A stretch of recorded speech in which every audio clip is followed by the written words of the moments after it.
নমস্কাৰ প্ৰিয় দৰ্শক, আকৌ এটা নতুন ভিডিঅ'লৈ মই প্ৰশান্ত। আৰু আজি এটা বিশেষ টপিকৰ ওপৰত মই ভিডিঅ'টো প্ৰস্তুত কৰিছোঁ, আশা কৰোঁ চাই ভাল পাব।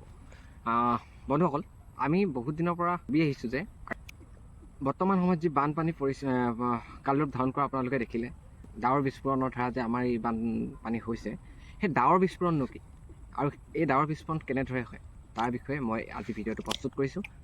আহক ভিডিঅ'টো আৰম্ভ কৰোঁ। বন্ধুসকল, ডাৱৰ বিস্ফোৰণনো কি?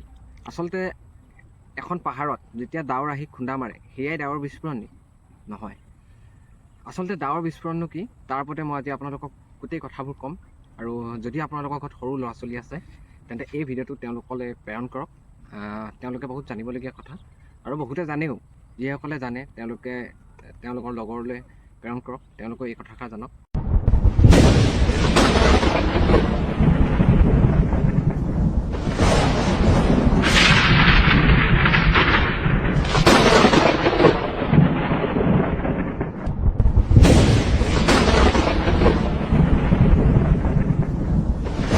সহজ ভাষাত ক'বলৈ গ'লে ডাৱৰ বিস্ফোৰণ আকাশত থকা কোনো ডাৱৰ বোমাৰ দৰে ফুটি যোৱা নহয়। ই হৈছে অতি কম সময়ৰ ভিতৰত এটা নিৰ্দিষ্ট আৰু সীমিত ভৌগোলিক অঞ্চলত হোৱা অতি প্ৰবল ধাৰাসাৰ বৰষুণৰ ফল। প্ৰতি ঘণ্টাত 100 মিলিমিটাৰ বা 10 চেণ্টিমিটাৰ তাতকৈ অধিক জোৰত হোৱা বৰষুণকে ডাৱৰ বিস্ফোৰণ বুলি কোৱা হয়।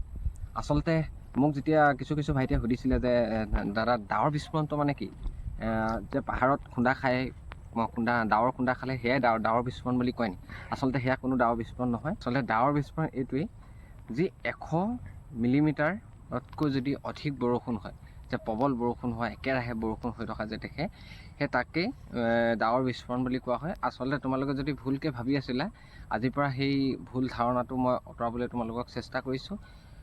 আৰু ভিডিঅ'টো মই আকৌ এবাৰ কৈছোঁ, ভিডিঅ'টো শ্বেয়াৰ কৰা, যাতে তোমালোকৰ লগৰসকলে বা যিসকলে এই বিষয়ে অকণমান জানিবলগীয়া আছিলে তেওঁলোকে এই ভিডিঅ'টোৰ দ্বাৰা জানিব পাৰিব।